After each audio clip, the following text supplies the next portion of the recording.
Hey guys, it's Jen. Welcome back to my channel. As most of you know, I am a woman in long-term recovery.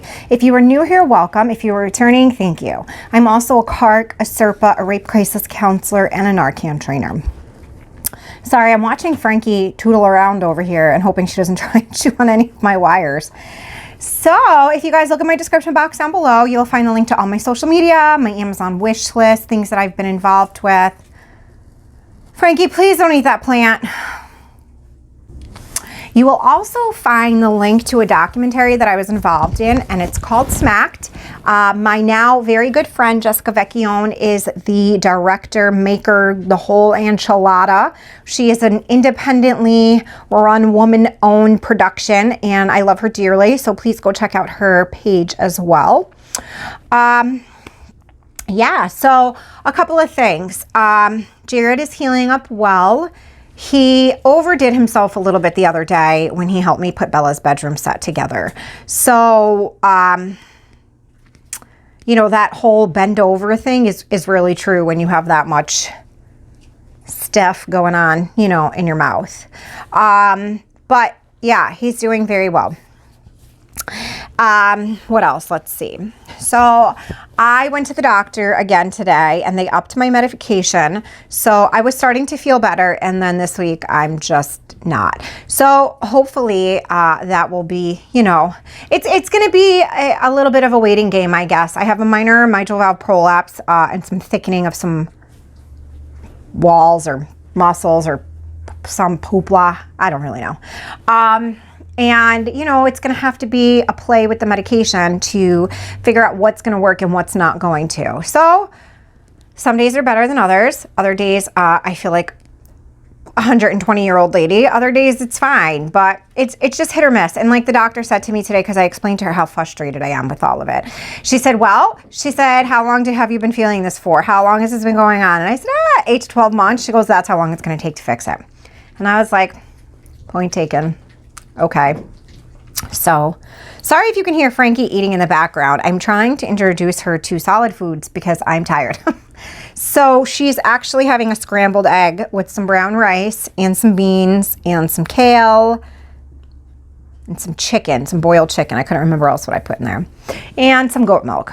And she's doing pretty well with it. Besides the fact that she's trying to eat the walls. You know, she's a baby. Anything she can get in her mouth, she's all about. Now, since I went to the doctor today, what I thought I would talk to you guys about is healthcare on the inside. I feel like that's a crock to even say healthcare on the inside because there's really not healthcare on the inside. Excuse me. Hold on, guys. Somebody wants to come say hello. Look at that belly. Look at that belly. Look at that belly, the baby. Say bye-bye. Bye-bye, the baby. Her belly is big and full. Little sassy pants. So, healthcare on the inside. Healthcare on the inside is, well, it's a joke at best. So, if you go in with a condition that already exists and it's documented from an outside doctor, you will have a better chance of getting what you need versus if you're just kind of winging it. So for me, in 2007, I was diagnosed with a thyroid disorder. Once I got to prison, I had not previously known that it existed, and I was diagnosed in Albion Correctional Facility. So I was diagnosed in Albion Correctional Facility. Albion Correctional Facility has the best medical out of all of the facilities, in my personal opinion. I was diagnosed very quickly. I was given medication the same day, and I felt way better, and I was monitored great. Fast forward a few years, when I returned back to prison, this was not the case. I had gotten well enough where I was able to come off my thyroid medication.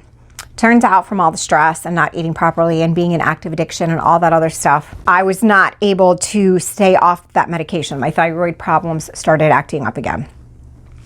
So when you are in prison and you're not feeling well, you go up to your officer, or if they have like a desk or a basket available, you go up to your officer, you ask for a sick call slip, and you fill out the sick call slip. Sick call slip says your name, your DIN number, which is your personal identification number while incarcerated, where you lock, what bed number, what your program hours are, yada, yada, yada. And then you give a brief description of what the problem is, or just ask for a refill of your medication. So I filled out what was happening. I said, I know that I've had a thyroid disorder. I have not been on medication for a while. I'm starting to feel the same way I did when I was diagnosed. Can I please be seen by somebody? Then you drop that in the mail. Every night you have to look on the call out list, which is just a long piece of paper where it says where you're being called out to. And then you wait to get put on sick call. Once you get put on sick call, which in a perfect world is supposed to be that week that you fill it out because it's sick call, right? So you fill it out and you wait and wait and wait and wait, usually 2 to 3 weeks. So by then, your minor problem is now a medium-sized problem, right? So you go down to sick call at the RMU, which is what they call the hospital clinic type thing, doctor's office, if you will. So you go down to the RMU and you explain to the nurse who you see, because you don't see a doctor yet. This is just the beginning stages. So you go and you see the nurse, and then you say to the nurse, hey, listen, this is what's happening. This is why I feel the way I do, blah, blah, blah, blah, blah. Whatever your ailments are, you plead your case, you let her know, and then she decides whether or not you should see a doctor. So I've always had very good luck. I'm lucky when it comes to that. And I have never been told, no, you cannot see the doctor, except in county jail, actually. So, okay, I'm going to put you on the call out to see the doctor. Great. When will that be? Oh, honey, I don't know. I don't make the call out sheets. Okay. So now every week you check. Roughly another 2 to 3 weeks, you finally get in to see the doctor.